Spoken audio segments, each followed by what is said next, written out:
मच्छर को खत्म करने के लिए स्वास्थ्य विभाग के द्वारा कौन-सी ऐसी मछली है जो छोड़ी जाती है और इसी गम्बूजिया फिश है, जो एक बहुत ही छोटे साइज़ की मछली होती है, जो स्वास्थ्य विभाग द्वारा मदर हैचरीज़ में हमारे सीएससी लेवल पे रखी जाती है और उसके बाद वो वाटर बॉडीज़ में जितने भी गाँव में या पेरी अर्बन एरियाज़ में जहाँ-जहाँ permanent water collection water bodies हैं, उनमें रिलीज़ की जाती है।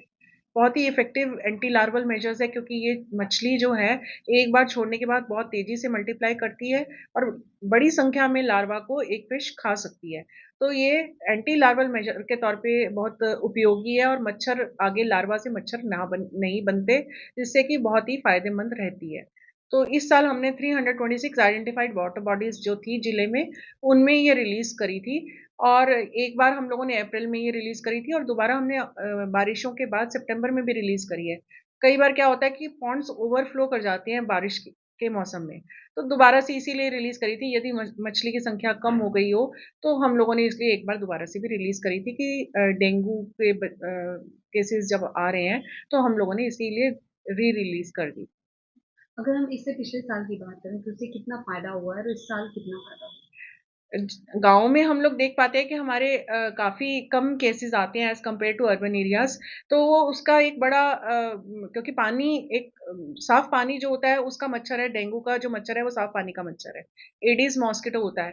तो गाँव में तालाब एक बड़ा सोर्स हो सकता है इन मॉस्किटो का, तो जब हम फिश रिलीज़ करते हैं, तो काफ़ी हद तक कंट्रोल रहता है और केसेज़ भी कंपैरेटिवली हमारे गाँव में कम आते हैं as compare to urban areas. तो काफ़ी अच्छा हमारे को हेल्प मिलती है इस मछली को रिलीज़ करने के बाद। डेंगू के मामले बढ़ते जा रहे हैं, इस पर मछली के चलते कितना काबू पाया है?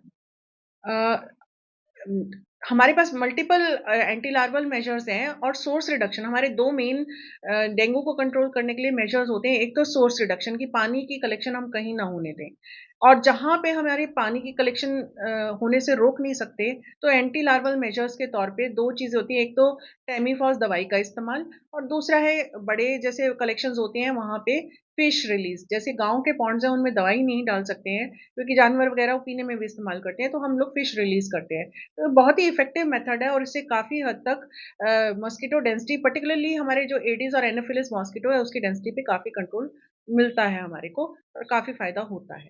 तो कहाँ-कहाँ इस बार छोड़ी गई है फिश? गाँव में जितने भी तालाब हैं उन सब में ये छोड़ी जाती है। गाँव में जो परमानेंट वाटर बॉडीज़ हैं नॉर्मली तालाब वग़ैरह होते हैं या कोई फाउंटेन्स अगर कहीं बने हुए हैं तो वहाँ पे छोड़ी जाती है, जहाँ की सर्वाइव भी कर सके फिश।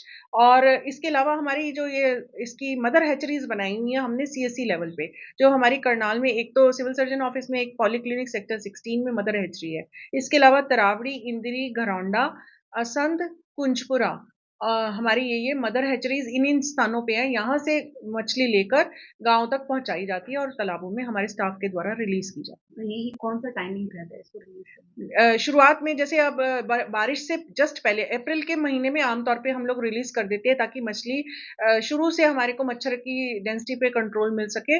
सितंबर में दोबारा रिलीज़ हमारा करना होता है क्योंकि बारिश के बाद अगर तालाब ओवरफ्लो कर गए हैं, कई बार होता है कि मछली सर्वाइव ना कर पाई हो तो दोबारा रिलीज़ कर तो कितनी लाइफ़ कितनी रहती है इसमें? मछली मल्टीप्लाई बहुत अच्छे से करती है, इसकी लाइफ़ भी है कुछ सालों की और इसके अलावा वो तेज़ी से मल्टीप्लाई करती रहती है आगे के आगे। तो एक बार रिलीज़ करने के बाद अच्छी डेंसिटी में होती है।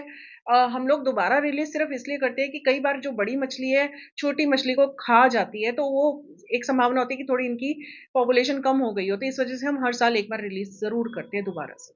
आपका नाम और designation? Doctor Anu Sharma, deputy civil surgeon, vector borne disease, Karnal.